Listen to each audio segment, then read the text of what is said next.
കാനായിലെ കല്യാണ വീട്ടിൽ അത്ഭുതം ചെയ്യാൻ യേശുവിന് സ്വന്തം ശരീരത്തിൽ സഹിക്കേണ്ടി വന്നിട്ടില്ല.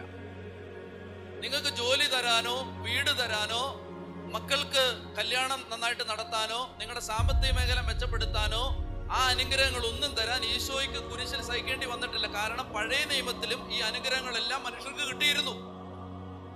പഴയ നിയമത്തിൽ മനുഷ്യർക്ക് കിട്ടാതിരുന്നതും പുതിയ നിയമത്തിൽ മനുഷ്യൻ യേശുവിന്റെ വരവോടുകൂടി യേശുവിന്റെ മരണത്തോടുകൂടി മാത്രം കിട്ടിയതുമായ വളരെ ചുരുക്ക അനുഗ്രഹങ്ങളിലെ ഏറ്റവും പ്രധാനപ്പെട്ട അനുഗ്രഹമാണ് അവന്റെ ശരീരവും രക്തവും.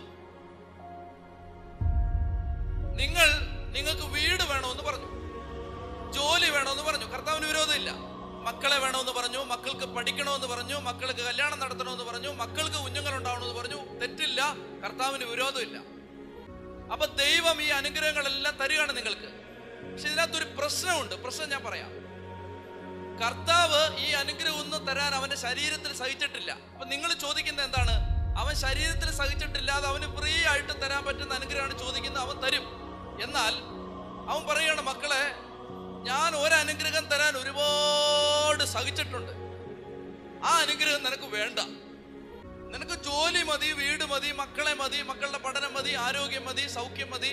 ഞാൻ എൻ്റെ ശരീരത്തിൽ ഒരുപാട് സഹിച്ച് നിനക്കൊരു ഗിഫ്റ്റ് തന്നിട്ടുണ്ട്, നിനക്കത് വേണ്ട. ശ്രദ്ധിച്ച് കേട്ടെ, കാലിത്തൊഴുത്തിലേക്ക് ഈശോ പിറന്നു വീണത് കുർബാനയാവാനാണ്. ഈജിപ്തിലേക്ക് അമ്മയുടെ മാറിൽ പറ്റിക്കിടന്ന് -ഡിഗ്രി ഊഷ്മാവാണ്, മഞ്ഞ് തണുത്തുറഞ്ഞു കിടക്കുന്ന മലഞ്ചെരുവുകളിലൂടെ അമ്മയുടെ മാറ് പറ്റി പലായനം ചെയ്തത് കുർബാനയാവാനാണ്. 30 വയസ്സ് വരെ ആരാലും അറിയപ്പെടാതെ തച്ചപ്പണി ചെയ്ത് വീട്ടിൽ കഴിഞ്ഞത് കുർബാനയാവാനാണ്. 3 കൊല്ലക്കാലം അവന്റെ പരസ്യ ജീവിതത്തിൽ നന്മ ചെയ്ത് ചുറ്റി സഞ്ചരിച്ചത് കുർബാനയാവാനാണ്. ഭ്രാന്തനെന്നും സുബോധമില്ലാത്തവനെന്നും മദ്യപാനിയെന്നും വേശ്യകളുടെ സ്നേഹിതനെന്നുമുള്ള വിളിപ്പേരുകൾ അവന് മീതെ ചാർത്തപ്പെട്ടത് അവൻ കുർബാനയാവാനാണ്. ഗെത്സമനിയിൽ കണ്ണുനീര് ചോര പോലെ പെയ്ത സന്ധിയിൽ ഒലിവമരത്തിന്റെ ചുവട്ടിൽ കൈമുട്ടുകൾ കുത്തിയിരുന്ന് പ്രാണവേദനയോടെ 33-കാരനായ മകൻ പൊട്ടിക്കരഞ്ഞുകൊണ്ട് അപ്പനോട് പറയും, ആകാശത്തിന്റെ അതിരുകൾക്കപ്പുറം എവിടെയോ മറഞ്ഞിരിക്കുന്ന എൻ്റെ അപ്പ, കഴിയുമെങ്കിൽ ഈ പാനപാത്രം അകന്നു പോകണമേ എന്ന് പറഞ്ഞ് പൊട്ടിക്കരഞ്ഞത് കുർബാനയാവാനാണ്. ഒറ്റ രാത്രിയിൽ അവനെ 4 കോടതികൾ വിചാരണ ചെയ്തത് കുർബാനയാവാനാണ്.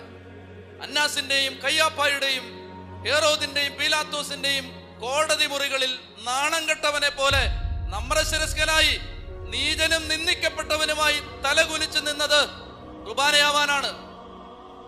കൽത്തൂണിലേക്ക് കെട്ടിയിടപ്പെട്ട് കാരിരുമ്പിന്റെ കായബലമുള്ള പടയാളി ചാട്ടവാറുകൊണ്ട്, ചാട്ടവാർ എന്ന് പറയുമ്പോൾ ഉരുക്കിൻ കഷണങ്ങളും ഈയക്കട്ടകളും കാരിരുമ്പാണികളും ചേർത്തുണ്ടാക്കിയ ഒരു മാരകായുധമായിരുന്നു ചാട്ട. ആ ചാട്ട കൊണ്ട് 33-കാരനായ ഒരു ചെറുപ്പക്കാരന്റെ മൃദുല ശരീരത്തിലേക്ക് കാരിരുമ്പിന്റെ കരുത്തുള്ള പടയാളി ആഞ്ഞടിക്കുമ്പോൾ ഓരോ അടിയും അടി കൊള്ളുമ്പോൾ അടിക്ക് ശേഷം ചാട്ട തിരിച്ചു വരുമ്പോൾ മാംസക്കട്ടകൾ പറഞ്ഞു തൂങ്ങി ചാട്ടയോടൊപ്പം തിരികെ വരുന്ന മാരക മരണവേദന സഹിച്ചത് കുർബാനയാവാനാണ്.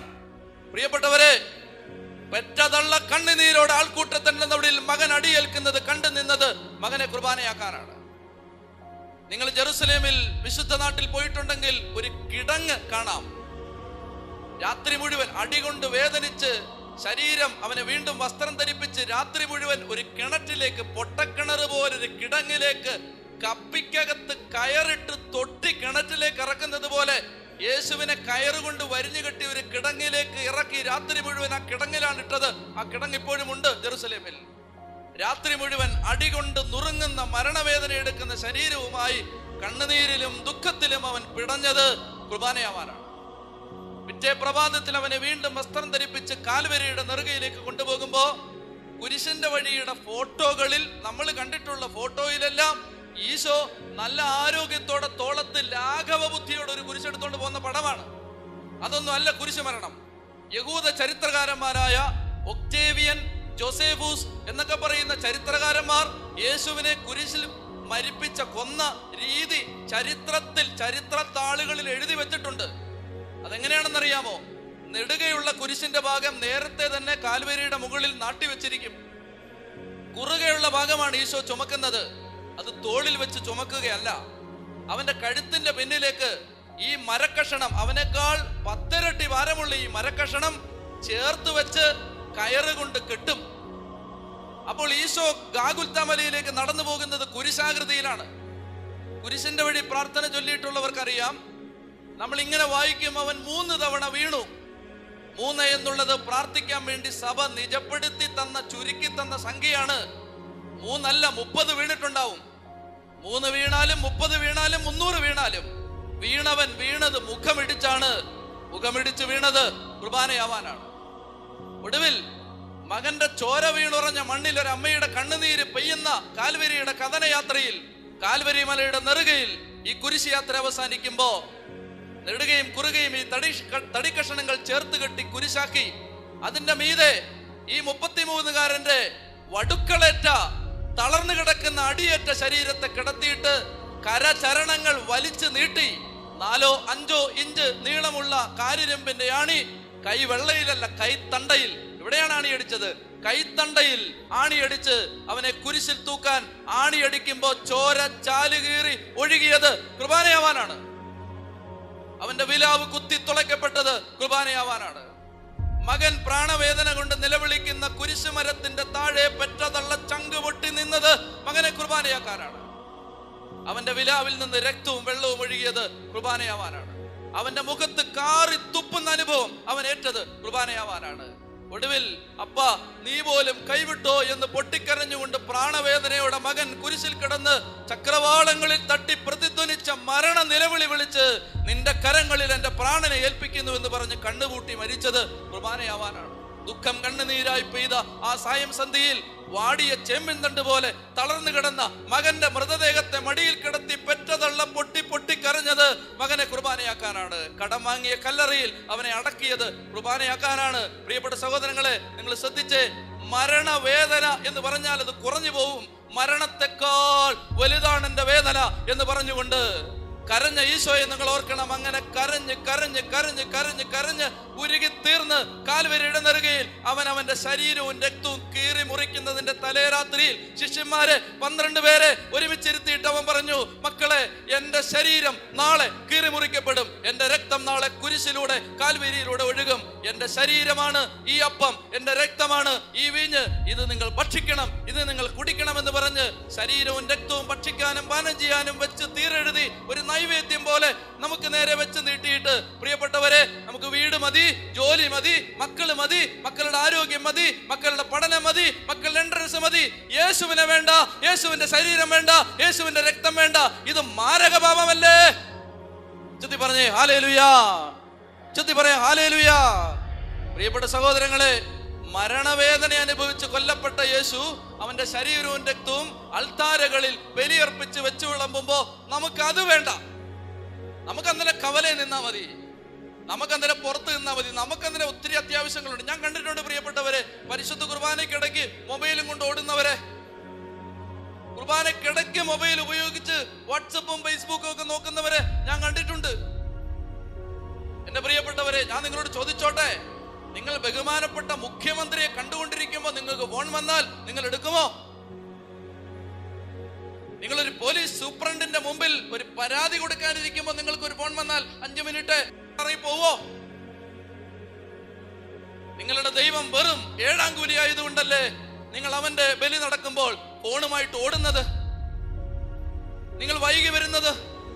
എന്റെ പ്രിയപ്പെട്ട സഹോദരങ്ങളെ, നിങ്ങൾ ശ്രദ്ധിക്കണം. കർത്താവ് വില കൊടുത്ത് വേദനിച്ച് തന്ന സമ്മാനമാണിത്.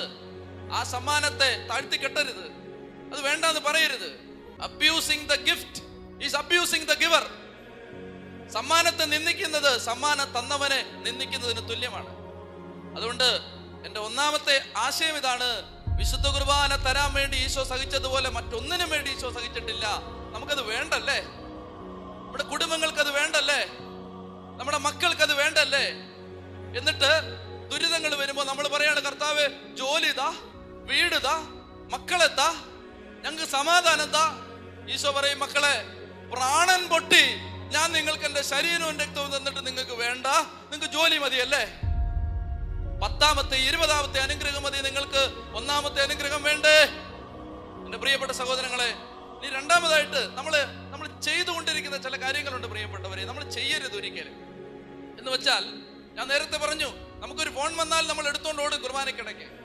എത്രയോ പേരാണ് ദേവാലയത്തിൽ വൈകി വരാൻ ഒരു മടിയില്ലാത്തവര്. എന്റെ പ്രിയപ്പെട്ടവരെ, ഞാൻ ആരെയും വിധിക്കുകയല്ല, വിധിക്കാൻ എനിക്ക് അവകാശമില്ല. ഞാൻ ചില യാഥാർത്ഥ്യങ്ങൾ ചൂണ്ടിക്കാണിക്കാം. നിങ്ങൾ ദേവാലയത്തിൽ താമസിച്ചു വരുന്നു, നല്ലത്. നിങ്ങളത് ചിന്തിക്കാൻ വേണ്ടി ഞാൻ പറയാം. നിങ്ങളുടെ മകനോ മകൾക്കോ 10ാം ക്ലാസ്സിലെ പരീക്ഷയാണ്. 9:30 മണിക്ക് ഹോളിൽ കയറണം, 10 മണിക്ക് പോയാൽ മതിയെന്ന് നിങ്ങൾ ഏതെങ്കിലും അപ്പനും അമ്മയും പറഞ്ഞിട്ടുണ്ടോ ഇന്ന് വരെ?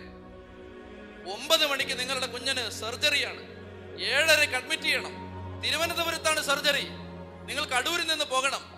നിങ്ങൾ ഏതെങ്കിലും അപ്പനും അമ്മയും പറഞ്ഞിട്ടുണ്ടോ ഡോക്ടറുടെ തോന്നിയാസത്തിന് ഓരോ സമയം വെച്ചാൽ ഇവിടെ പോകാൻ ആളെ കിട്ടത്തില്ല, ഞങ്ങൾ 11-നെ പോകുന്ന ആരെങ്കിലും പറയുമോ? വേണ്ട. ഒരു കല്യാണത്തിന് പോലും നിങ്ങൾ താമസിച്ചു പോകുമോ? പിക്നിക്കാണ്, വെളുപ്പിനെ 2:30 പള്ളിയിൽ നിന്ന് പിക്നിക്ക് പോകും. നിങ്ങൾ 2 മണിക്ക് എത്തില്ലേ? ആരെങ്കിലും പറയുമോ 3:30 ഞങ്ങൾ വരുമെന്ന്? നിങ്ങളുടെ മക്കൾക്ക് ഇന്റർവ്യൂ ആണ്, 10 മണിക്ക് ഇന്റർവ്യൂ, 10:30 ഞങ്ങൾ ചെല്ലുമെന്ന് നിങ്ങൾ ആരെങ്കിലും പറയുമോ? നിങ്ങളുടെ സകല കാര്യത്തിനും നിങ്ങൾക്ക് കൃത്യനിഷ്ഠയുണ്ടായിരുന്നു, നിങ്ങളുടെ ദൈവത്തിന്റെ കാര്യത്തിൽ നിങ്ങൾക്കൊരു സമയബോധം ഇല്ലല്ലോ. അതിന്റെ അർത്ഥം എന്താണ്? നിങ്ങളുടെ വീടിന് ആ ദൈവം വെറും വേസ്റ്റ് ആണെന്നല്ലേ, വെറും ഏഴാങ്കൂലിയാണെന്നല്ലേ, വെറും വിലകെട്ടവനാണെന്നല്ലേ, വെറും വിലയില്ലാത്തവനാണെന്നല്ലേ അതിന്റെ അർത്ഥം? നിങ്ങൾക്ക് ജോലി വലുതാണ്, നിങ്ങളുടെ മക്കള് വലുതാണ്, ട്യൂഷൻ വലുതാണ്, നിങ്ങളുടെ ആരോഗ്യം വലുതാണ്, നിങ്ങളുടെ വരുമാനം വലുതാണ്, നിങ്ങളുടെ ജോലി സ്ഥലം വലുതാണ്. നിങ്ങൾക്ക് നിങ്ങളുടെ ദൈവം വെറും ചീപ്പായതുകൊണ്ടല്ലേ നിങ്ങൾ താമസിച്ചു വരുന്നത്? ചൊല്ലി പറഞ്ഞേ ഹല്ലേലൂയാ, ഹൃദയം തുറന്ന് ഹല്ലേലൂയാ, ഹല്ലേലൂയാ. പ്രിയപ്പെട്ട സഹോദരങ്ങളെ, കർത്താവ് ഈ രാത്രി നമ്മളോട് പറയാൻ ആഗ്രഹിക്കുന്നത്, സാത്താൻ ചില തെറ്റായ ബോധ്യങ്ങൾ നമ്മുടെ തലയിൽ കുത്തിവെച്ചിട്ടുണ്ട്. ഇനി ഒരുപാട് പേരുടെ പരാതി എന്താണെന്നറിയാമോ? ഇത് ഒരുപാട് നീണ്ടുപോകുന്നു, ഇതെപ്പോ തീരും? ഒരുപാട് പേരുടെ പരാതി അതാണ്. ഇത് നട്ടെല്ല് പൊട്ടുന്നു, ഞങ്ങൾക്ക് ഭയങ്കര വേദനയാണ്, കാലിന് വേദനയാണ്, കൈക്ക് വേദനയാണ്. പ്രിയപ്പെട്ടവരെ, ഒരു കാലത്ത് ഞാനും അങ്ങനെ ചിന്തിച്ചിട്ടുണ്ട്. ഞാൻ അങ്ങനെ വിചാരിച്ചിട്ടുണ്ട്, ദൈവമേ ഇതിന് മാത്രം മനുഷ്യനെ എന്തിനാ ബുദ്ധിമുട്ടിക്കുന്നത്? ചെറിയ 10-15 മിനിറ്റ് കൊണ്ട് ചെറിയ കുർബാനയൊക്കെ ചൊല്ലി ആളുകളെ വിട്ടൂടെ? പ്രിയപ്പെട്ട സഹോദരങ്ങളെ, ദൈവം എനിക്ക് മറുപടി തന്നു. ഞാൻ ആ മറുപടി നിങ്ങളോട് പറയാം. ദൈവം ചോദിക്കുന്നത് ഇങ്ങനെയാണ്: മക്കളെ, നിങ്ങൾ എന്താണ് ബലിപീഠത്തിൽ ആഘോഷിക്കുന്നത്? നിങ്ങൾ ഞായറാഴ്ച വന്നിട്ട് എന്താ ഓർക്കുന്നത്? കർത്താവേ, നിന്റെ മരണമാണ് ഓർക്കുന്നത്. എന്റെ മരണം എന്താണെന്ന് നിനക്കറിയാമോ? എന്റെ മരണം ജെറുസലേം ദേവാലയത്തിൽ 2 ലക്ഷം കുഞ്ഞാടുകളെ പെസഹാ തിരുനാളിന് 1 വർഷം കൊല്ലുമായിരുന്നു. ഞാൻ വെറുതെ ചുമ്മാ ഒരു കണക്ക് പറയല്ല, നിങ്ങൾ ചരിത്രം വായിച്ചു നോക്കണം. 2 ലക്ഷം ആടിനെ ഒരു പെസഹാ തിരുനാളിന് കൊല്ലുമായിരുന്നു ജെറുസലേമിൽ യേശുവിന്റെ കാലത്ത്. 2 ലക്ഷം ആട് അനുഭവിച്ച വേദനയേക്കാൾ വലുതായിരുന്നു ഈശോ കുരിശിൽ അനുഭവിച്ച വേദന. അപ്പൊ ഈശോ പറയുകയാണ്, മോനെ, മക്കളെ, വിശുദ്ധ കുർബാന എന്ന് പറഞ്ഞ് നീ ആഘോഷിക്കുന്നത്, നീ ആചരിക്കുന്നത് കുഞ്ഞാടിന്റെ കഴുത്തറക്കപ്പെട്ടതിന്റെ ഓർമ്മയാണ്. കുഞ്ഞാടിന്റെ കഴുത്തറക്കപ്പെട്ടപ്പോ കുഞ്ഞാടിന് അതൊരു എന്റർടൈൻമെന്റ് ഈവന്റ് ആയിരുന്നില്ല. കുഞ്ഞാടിന് അത് വളരെ രസകരമായ ഒരു അനുഭവം ആയിരുന്നില്ല. കുഞ്ഞാട് കിടന്ന് പിടയുകയായിരുന്നു. ഞാൻ പിടഞ്ഞു മരിച്ചതിന്റെ ഓർമ്മയാണ് നീ ആഘോഷിക്കുന്നതെങ്കിൽ നിനക്ക് സുഖിച്ച് ആഘോഷിക്കണോ? ഞാൻ പിടഞ്ഞു മരിച്ചതിന്റെ ഓർമ്മ നിനക്ക് ഭയങ്കര ആനന്ദത്തിൽ സുഖിച്ച് സന്തോഷിച്ച് ഇരുന്ന് കിടന്ന് ആഘോഷിക്കണോ? നട്ടെല്ല് പൊട്ടി കുർബാനയ്ക്ക് നിൽക്കണം. പൊട്ടി വേദനിക്കുന്ന ഉരുകുന്ന കാലും ചവിട്ടി കുർബാനയ്ക്ക് നിൽക്കണം. പുറം പൊളിഞ്ഞ് വേദന എടുക്കുമ്പോഴും കുർബാനയ്ക്ക് നിൽക്കണം. ഇരിക്കാൻ തോന്നുമ്പോഴും നിൽക്കണം. കാലിൽ വാദം പിടിച്ച, ഡയബറ്റിക് ബാധിച്ച നിങ്ങളുടെ ശരീരം, വാദം പിടിച്ച നിങ്ങളുടെ കാല്, കണ്ണി അകന്ന നിങ്ങളുടെ നട്ടെല്ല്, അതൊക്കെ കൊണ്ട് കുർബാനയ്ക്ക് നിൽക്കണം. പ്രിയപ്പെട്ടവരെ, കർത്താവിന്റെ സൗഖ്യം നിങ്ങളിലേക്ക് വരുന്നത് എങ്ങനെയാണെന്ന് നിങ്ങൾ അറിയും. ചെത്തി പറഞ്ഞേ ഹല്ലേലൂയാ.